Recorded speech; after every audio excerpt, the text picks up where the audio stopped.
अच्छा, जब भी हम हिमाचल प्रदेश के बारे में सोचते हैं तो दिमाग में क्या आता है? वही बर्फीले पहाड़, खूबसूरत वादियां, एक गहरी कल्चरल हेरिटेज, है ना? पर क्या हो अगर मैं कहूं कि इस शांत सी तस्वीर के पीछे एक बहुत बड़ी इंडस्ट्रियल रेवोल्यूशन छिपी हुई है। एक ऐसा पहलू जो शायद आपको भी हैरान कर देगा। ये वो हिमाचल है जिसे हम सब जानते हैं, है ना? जहाँ कांगड़ा पेंटिंग्स की वो दिल को छू लेने वाली खूबसूरती है। जहाँ कहते हैं कि कला आत्मा की यादों से बनती है, सिर्फ आंखों से देखी नहीं जाती। लेकिन एक मिनट, यही हिमाचल भारत का सबसे बड़ा फार्मास्यूटिकल मैन्युफैक्चरिंग हब भी है। हाँ, आपने सही सुना, पूरे देश की फार्मेसी। ये एक ऐसी पहचान है जो उन शांत पहाड़ों की इमेज से बिल्कुल ही अलग है। तो सवाल यही उठता है कि आखिर एक इतना नाजुक हिमालयी राज्य अपनी सदियों पुरानी परंपराओं और इस नई इंडस्ट्रियल एम्बिशन के बीच बैलेंस कैसे बनाता है? और बस यही है हिमाचल का पैराडॉक्स। तो चलिए इस कॉम्प्लेक्स कहानी को थोड़ा समझते हैं।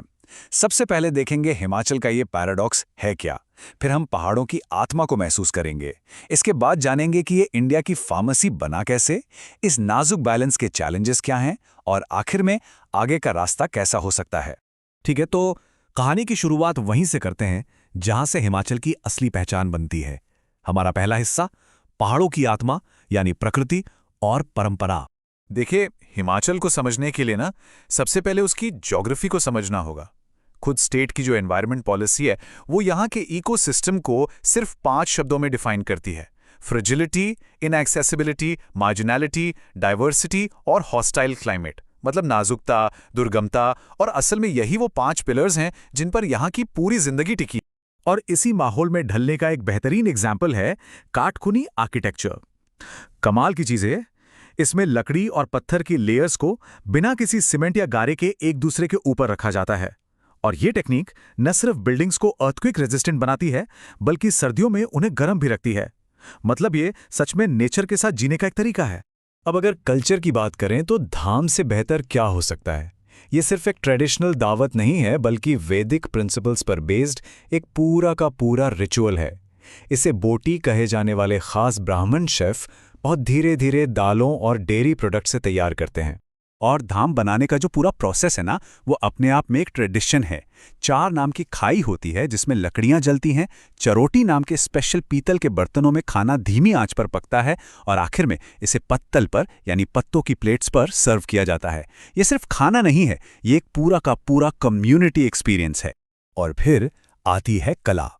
ये जो कोट है ना, ये कांगड़ा पेंटिंग के एसेंस को बहुत खूबसूरती से बताता है। कांगड़ा वो पेंटिंग नहीं है जो आंख से देखी जाए, बल्कि वो पेंटिंग है जिसे आत्मा याद करती है। मतलब इसमें इमोशंस और स्पिरिचुअलिटी की कितनी गहरी बात है। और ऐसा नहीं है कि ये परंपराएं पुरानी हो गई हैं, ये आज भी जिंदा हैं। जैसे त्योहारों के दौरान घेरा बनाकर किया जाने वाला नाटी डांस, या फिर देव संस्कृति, जहां लोग अपनी रोजमर्रा के जिंदगी के लिए गांव के देवताओं से सलाह लेते हैं। और कुल्लू दशहरा जैसे मेले तो हैं ही, जहां सैकड़ों देवता एक साथ आते हैं। तो ये तो हुआ हिमाचल का एक चेहरा, लेकिन अब कहानी में एक बिल्कुल ही अलग ट्विस्ट आता है। चलिए अब देखते हैं इसका दूसरा और काफी चौंकाने वाला रूप। हमारा अगला हिस्सा, भारत की फार्मेसी यानी उद्योग और विकास। तो सवाल यह है कि इतना बड़ा चेंज आखिर हुआ कैसे? इसकी कहानी शुरू होती है 2000s के शुरुआत में, जब केंद्र और राज्य सरकारों ने मिलकर कुछ फाइनेंशियल इंसेंटिव्स का एक पैकेज दिया। बस फिर क्या था, 2003 से 2008 के बीच बद्दी बरूटीवाला नालागढ़ एरिया, जिसे हम बीबीएन बेल्ट भी कहते हैं, वहां इन्वेस्टमेंट की जैसे बाढ़ आ गई, और आज ये एशिया के सबसे बड़े फार्मा हब्स में से एक है। तो वो टर्निंग पॉइंट क्या था? वो कौन सी चीजें थीं जिन्होंने कंपनियों को यहां खींचा? असल में ये 3 चीजें थीं। नई फैक्ट्रियों के लिए एक्साइज ड्यूटी में छूट, प्लांट और मशीनरी में इन्वेस्टमेंट पर कैपिटल सब्सिडी, और हाँ, बीन की क्लस्टर का स्ट्रेटेजिक लोकेशन जो चंडीगढ़ जैसे बड़े ट्रांसपोर्ट हब के बहुत करीब है। इन सब ने मिलकर यहाँ इन्वेस्टमेंट करना ऑलमोस्ट इर्रेजिस्टिबल बना दिया। और इसका नतीजा? नतीजा एक ऐसा आंकड़ा है जो सच में चौंका देता है।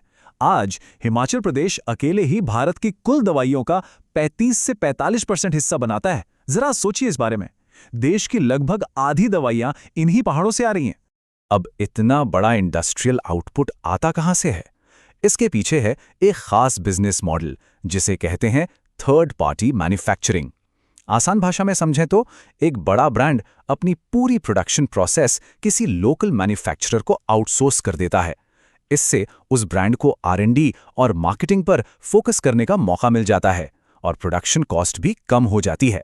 तो अब तक हमने दो अलग अलग कहानियां देखीं, परंपरा की और उद्योग की। अब वक्त है इन्हें आमने सामने लाने का। हमारा तीसरा हिस्सा, एक नाजुक संतुलन, यानी चुनौतियां और समाधान। लेकिन जाहिर है इस इंडस्ट्रियल सक्सेस की एक कीमत भी चुकानी पड़ी है।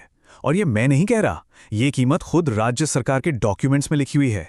इस तेज डेवलपमेंट की वजह से कंस्ट्रक्शन और माइनिंग से लैंडस्लाइड्स बढ़े हैं, वाटर और एयर पोल्यूशन बढ़ा है और जंगलों जैसे हमारे कॉमन रिसोर्सेज पर बहुत ज़्यादा प्रेशर पड़ा है। पर अच्छी बात यह है कि स्टेट इन चैलेंजेस को लेकर अवेयर है और एक बैलेंस बनाने की कोशिश कर रहा है। जैसे सॉइल इरोजन से निपटने के लिए डेवलपमेंट के बाद जमीन को रिस्टोर करना कंपल्सरी किया जा रहा है।